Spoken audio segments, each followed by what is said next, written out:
السلام علیکم ناظرین، آپ میں سے بہت کم لوگ ایسے ہوں گے جو تاجی کھوکھر کے نام اور اس کی شخصیت سے واقف نہیں ہوں گے۔ اپنی داڑھی اور حلیے کی وجہ سے انتہائی دیندار دکھنے والا یہ شخص راولپنڈی اور اسلام آباد کے اندر دہشت، خوف اور نفرت کی ایک بہت بڑی علامت تھا،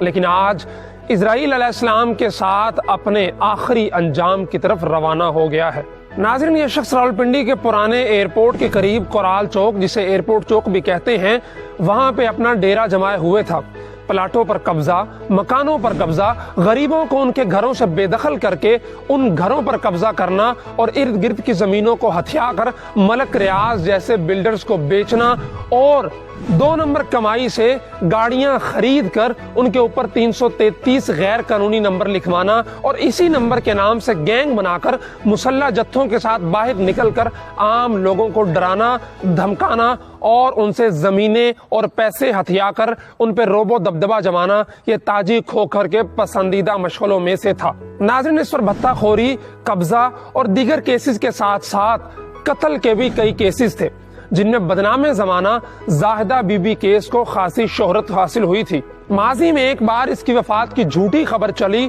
تو اس کے مسلح جتھوں نے گلزار قائد میں فائرنگ کر کے تمام دکانوں کو زبردستی بند کروا دیا تھا اور اس حادثے میں کئی لوگ زخمی بھی ہوئے تھے۔ ناظرین، چودھری نثار علی خان کے امن عامہ کے لیے کیے گئے کارناموں میں ایک اچھا کارنامہ تاجی کھوکھر اور اس کے گروپ کو لگام ڈالنا بھی تھا۔ چودھری نثار علی خان نے اسی کے حلقے سے الیکشن بھی لڑا آزادانہ حیثیت میں اور اس کی سیاسی حیثیت کو کمزور کرنے کی کوشش بھی کی۔ یہاں پر سوال یہ اٹھتا ہے کہ وہ اتنا سب اتنے عرصے تک کرتا رہا لیکن اسے کوئی پوچھنے والا نہیں تھا، تو اس کا جواب یہ ہے کہ اس کی پشت پر پیپلز پارٹی کے کئی نامی گرامی سینیٹرز اور کئی ممبر پارلیمنٹ تھے جو اسی کی دست شفقت کی وجہ سے جیتتے رہے اور پھر اسمبلیوں میں پہنچ کر اور سینٹ میں پہنچ کر اس کے لیے کام کرتے رہے اور اسے سیاسی پناہ میسر رہی۔ ناظرین، آپ نے تاجی کھوکھر کے ساتھ ساتھ ظفر سپاری اور فاروق کھوکھر کا نام بھی ضرور سنا ہوگا۔ ظفر سپاری بھی اسی کا آدمی، جبکہ فاروق کھوکھر اس کا اپنا بیٹا ہے،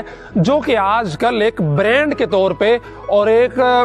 گینگ 333 گروپ کے نام پر سامنے آ رہے ہیں۔ یا آپ اپنے ساتھ ایک پیج بھی دیکھ رہے ہیں جو فاروق کھوکھر کا پرسنل پیج ہے، جہاں پہ واضح الفاظ میں 333 گروپ لکھا ہوا ہے، اور اسی پیجز کی مختلف پوسٹیں میں آپ کو دکھا رہا ہوں۔ فاروق کھوکھر کبھی پیپلز پارٹی کے سینیٹر مصطفیٰ نواز کھوکھر کے ساتھ اور کبھی پیپلز پارٹی کے مشہور گورنر لطیف کھوسہ کے ساتھ اور کبھی صدر بار اسلام آباد کے ساتھ بیٹھا نظر آتا ہے۔ یہاں سے آپ کو ان کی طاقت کا اور ان کے سیاسی اثر و رسوخ کا اندازہ ہو سکتا ہے، اور آپ یہ بات بخوبی سمجھ سکتے ہیں کہ کیوں اب تک یہ لوگ آزادانہ زندگی گزار رہے تھے اور کوئی بھی انہیں پوچھنے والا نہیں تھا، اور کس کی شے پر یہ غریب لوگوں کی زمینوں پر قبضے کر کے ملک ریاض جیسے بلڈرز کو بیچتے رہے اور وہ آگے غریبوں کا خون نچوڑ کر کروڑوں روپے کی پراپرٹیاں بناتے رہے۔ ناظرین، آج تاجی کھوکھر مر گیا۔